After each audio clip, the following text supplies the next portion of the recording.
Before this episode of The Columnist, a quick note of thanks to everyone who has listened to this show. I'd love it if you would do a quick favor, rate and review The Columnist wherever you are listening to these episodes. And while I've got you, please share the show with your friends, family, and colleagues. It all helps us to continue to do this show, which we love doing, and want to share it with as many people as possible. The Columnist is part of the Bad Producer Podcast Network. You can find all of our shows at badproducerproductions.com. That's enough from me.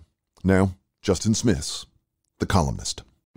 I'm Justin Smith, a writer and broadcaster in Melbourne. Coming up, a full interview with the former High Commissioner of Barbados to the UK.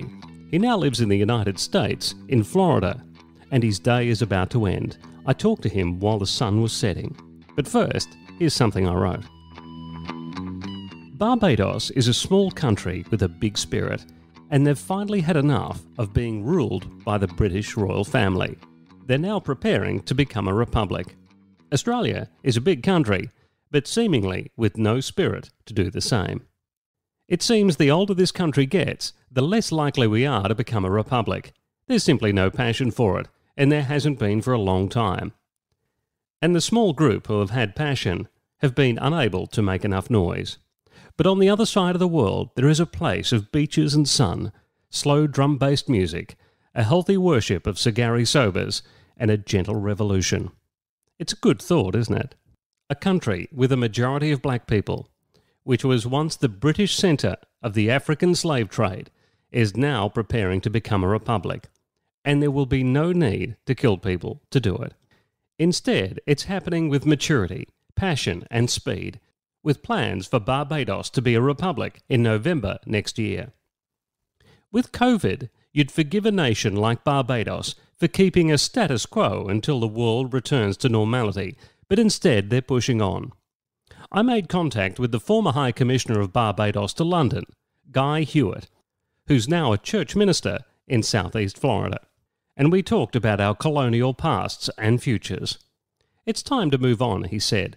The relationship no longer works in the interest of Barbados. We have millennials who are largely indifferent about the historic role of Britain. They no longer have that affinity with the history. One of the significant things, he said, for the young generation to support moving on has been the royal divorce between Harry and Meghan and the royal family. And then we talked about the recent Windrush scandal, when UK citizens born in places like the West Indies were deported or detained through a ludicrously harsh policy from the Home Office in 2018. He said the image of the mother country was severely tarnished. They'd lost a lot of hearts and minds, he said. Perhaps this is the kind of thing we need in Australia to push to become a republic: racism and scandal. We've become comfortable with the monarchy, and it's because we're a country with a predominantly white population and an ultra-white royalty, although there was one black person in the family, but she now lives in California with her husband. Blast, there has been no scandal. And we don't see the Queen's face as often as we used to. Thanks to Tap and Go, we rarely use coins or the $5 note anymore, so we don't get to see those monetary reminders. It's easy to forget that our constitution is still based around the pleasures of an elderly woman from another country, who has a son who seems older than her and will be king one day, and another son who is currently wanted by the FBI for questioning. Yet there is still no passion for change. Our last attempted debate was in 1999, and it's more like a memory than a debate. Like watching the America's Cup win before dawn in the early 80s, or seeing Cold Chisel on Countdown for the first time. We no longer have a connection to what was being discussed back then. And if you told a passionate Republican back then that in 2020, not only would we be no further along, we'd be going backwards, they probably would have cried. Guy said, Australians need to ask themselves if they have come of age. And he says we should ask, can we trust ourselves to do this? I'd say the answer isn't that we can't trust ourselves, it's that we can't even be bothered scratching around for a reason to change. It's a bloody shame to think that we have become so docile. Personally, I'm a Republican, but I'm a cautious one. I don't want to simply replace the head of state with an Australian so we can tick that box. I want to have a better system, one that stops the head of government from getting rolled by a party machine obsessed with opinion polls. Perhaps I'm too cautious. Perhaps people like me are the problem. And if it were left to us, William's great-grandchildren would be opening the Adelaide Olympics in the year 2184. Although Barbados hasn't done it yet, they're yet to decide on a new system. Something may stop it, but I don't think so. But I will say this, they're a bloody sight further along than we are. So that's the column. And here's the interview with Guy. The phone line is not great, bear with me, because he's worth listening to.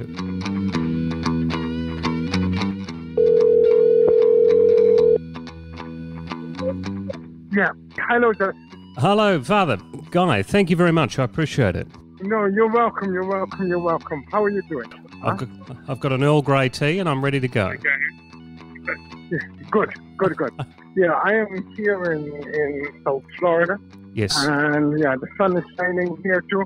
I'm about to get a cigar and a brandy and just relax for the evening. So, yeah. I got to tell you, I kind of like what you're doing more. Yeah. Yeah, but that's because I'm coming to the end of a day, so it's not so bad. I mean, how are you feeling now about the possibility of Barbados becoming a republic? I see it as I said, a coming of age for us to as a nation be able to say that we are truly self-governed and sovereign in all senses. We share a common heritage coming out of the British Empire. Yeah. And in a sense, colonialism brought some benefits, but there were also historically a lot of challenges with it. But the thing is now is not even to dwell on that, but to be able to accept that it is just time to move on. It's just time to move on. And that's how I see it. And I would say that there have been recent examples and a reality that relationship no longer works in the interest of Barbados. And it's just time for us to move on. If there's not going to be a revolution like we've seen in the United States centuries ago, if there's not a revolution, there certainly needs to be passion, though, doesn't there, for change? Yeah. Is that passion there in Barbados? I think I would say yes. I mean, I would say, I don't know if you want to say a passion for change, but I think an acceptance that there is a need for change. We've got millennials that are largely, I think, indifferent about this issue of or that historic role with Britain. They no longer have that affinity with Britain and with the history that previous generations may have had. I would say as well, one of the significant things that probably would motivate a younger generation to also support moving on has been what we saw in the papers of the royal divorce between Harry and Meghan and the royal family, and specifically a very progressive stance being taken by Prince Harry in terms of asking Britain and asking the royal family to come to terms with their uncomfortable past, which was predicated on a lot of racism, a lot of exclusion, and really try to find a way of moving forward. And I think in their own circumstance, in trying to create what was an inclusive and a more diverse royal family, we saw their challenges personally, and it's not one that you need to dwell on, but the way in which that represented or was symbolic of the wider challenges of a people trying to forge a new space or demand greater spaces are made for diversity and difference. I wanted to ask you about the racism because I I get, and this isn't something that we come across with Australia and talk of becoming a republic. For Barbados, though, there is still the feeling of white ruling over black, isn't there? Economically, there is still the domination of a small white minority and control over the economy and the wealth in Barbados. It is, people always refer to Barbados as a system almost of a voluntary apartheid, where Barbadians have an acceptance of each other, black and white, Yeah. but we have not been able to create a harmonious or integrated society, even of late. While there is, I think, greater interaction, greater social interaction, there is still, we are not a united peoples or a single people. I'm a Republican, as in I want Australia to one day become a republic, but I'm wary that if we don't do it the right way, if we create a system of government, so I mean, I'm not sure if you know, Guy, but in Australia we've had a few prime ministers that have been sacked from their job by the party. So the head of government has been removed. You know, we've seen what has been called here in Australia a revolving door of leadership in the last just over a decade. And my concern is if we take away that stability of the monarchy, then we've got to be careful what we replace it with. What is the thinking in Barbados at the moment? What system is going to be put in place for the head of state? Well, that still is still to be defined. I think what we know it would be the person be a native. How they are selected and what the process will be has not been decided. But I'm anticipating it is one that would be probably a system of being proposed. The head of state is proposed by the Prime Minister in consultation with the leader of the opposition and ratified by Parliament. That I anticipate would be the most democratic and most inclusive process. I think one of the things that helps Barbados is that we have had historically in our post-independence period a very stable democratic system. Yes. Our leaders have generally been able to stay in office to fulfill their mandate, and where they have not, it has been at the wishes of the electorate during a general election, and not really due to discord or displacement inside a party. So that might make it different. But I think fundamentally, Australia and Australians need to ask themselves if they have come of age. Are they, in a sense, ready to be able to say in all things, whether it is electing a prime minister, whether it is appointing a judiciary, whether ultimately it is with the head of state? Can we trust ourselves to do this?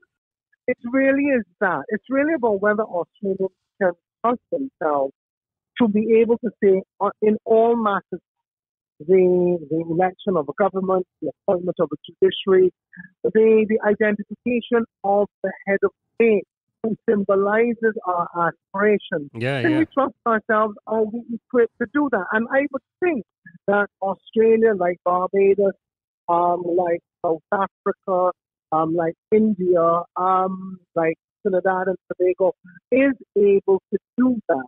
What you've got, and I know the big challenge for me, and what I always thought the impediment was going to be the way in which Queen Elizabeth II is held in high regard.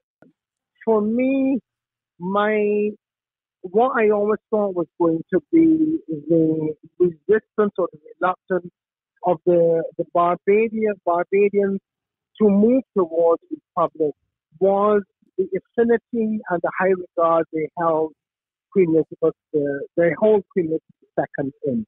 Yeah. I thought when the crown passed, whoever the successor was, there would be a move amongst many of those countries that still held on to the monarchy to make the move towards their own government, simply because the Queen presided over the independence journey, and people felt it was, as you said, maybe a sign of continuity, a sign of stability to hold that relationship.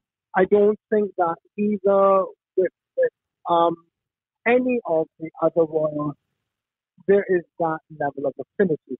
But what we found, I think, in Barbados was recently, and for me in my role in London as High Commissioner to the United Kingdom, was the failing in the UK in terms of how Barbadians and other West Indians were treated who had come to the UK really through a process of internal migration, because these were people who were citizens of the UK. The Caribbean was not independent at the time, but they were never given the consideration, the recognition, the legal standing that they deserved. And for me, and I think for a lot of other Barbadians there and at home, the image of Britain, of the mother country, was severely tarnished. And in that process, I think the esteem that we may hold for the Queen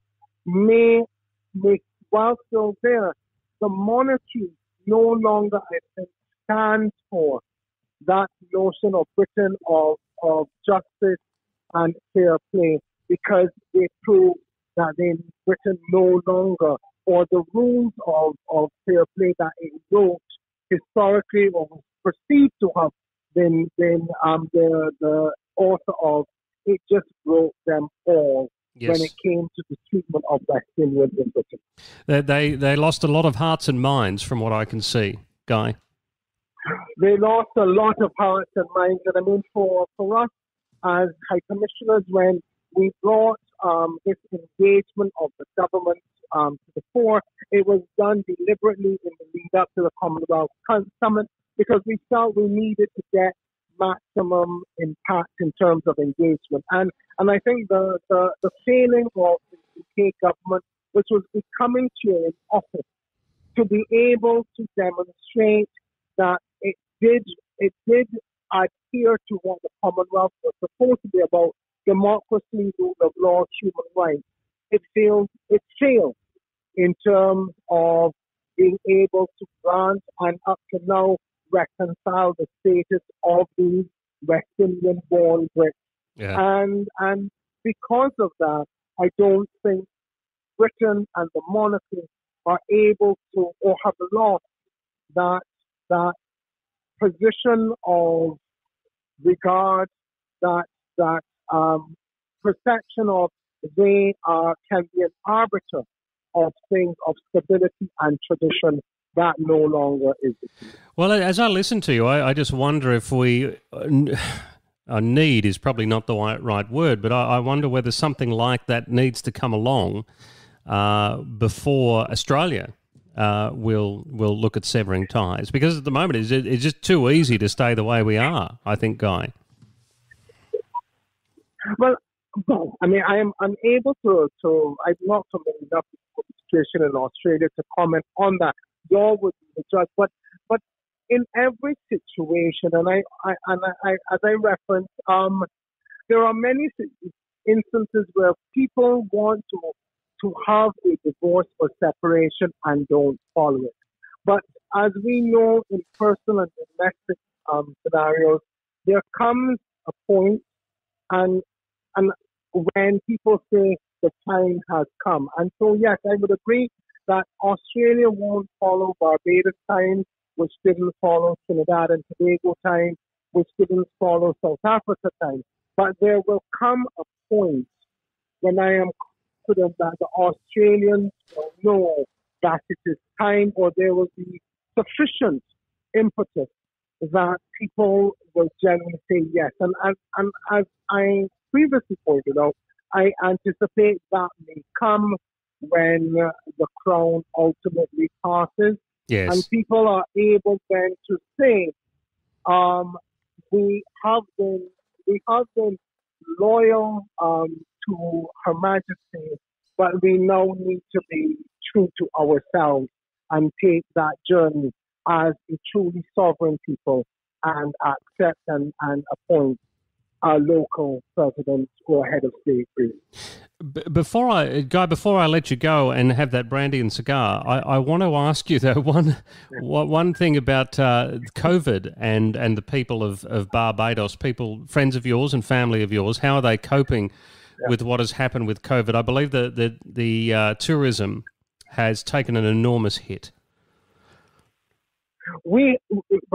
Tourism globally, because people are sheltering at home, many people aren't traveling. I mean, we have been fortunate that Barbados is now considered one of the safest jurisdictions to travel to, simply because we have no community transmission, few cases, no recent deaths, that people have been coming to us. But unfortunately, as you would have seen with the escalation and the increase in cases in Europe, Britain, which is our primary source market for tourists, and it's going through another lockdown, and we anticipate it's going to get worse. We are not open to the USA because of the COVID situation. So for an economy which is tourism-based, this has been the most difficult time economically for us. But we continue to keep faith, and we know that we probably are going to have a difficult winter season, but we expect we will get beyond this. We just need to look within ourselves, dig deeply to find our resilience to get through. Well, I wish you. Thank you very much for your time. I wish you all the best. I'm going to go about my day, and I'm going to think about you and the end of your day in Florida. Thank you. With the sun and that cigar and that brandy. Justin. Yes, I will enjoy it. And again, I look forward to the opportunities where we can be united, if not through the television, watching some good Australian West Indies cricket. Look, I'm a huge cricket fan, and I can pick up in your voice that you are. You probably don't have anybody in Florida that you can discuss cricket with, I would imagine. No, not that many. They don't get it. They don't understand it. They don't understand it. Although there's a large migrant community, particularly from Asia, from India, and there is a bit of cricket being played here, but no, nothing like the levels we have in Australia, the West Indies, the UK, Asia. Who was your favourite player? Andy Roberts was one of my favourite.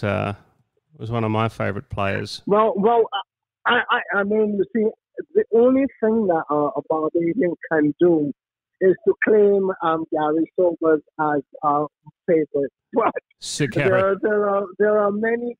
Yes, so Gary is a national treasure. He's not just a national hero, but he exemplified in his lifetime not just genius, but a humility that has been, I think, a symbol for what Barbadians can aspire to. Not just greatness in craft, but greatness in character. And that he truly is. So on and off the field, I would have to really still hold him as my number one. Wonderful talking to you, Guy. Thank you so much. Wonderful. Thanks for the call, Justin. And again, regardless of whatever the journey you are, I wish you the very best. Okay? Thank you, my friend. Very kind. Okay. Cheers. See you. Bye-bye. So there he is, at the end of the day, Guy Hewitt, former High Commissioner of Barbados to London.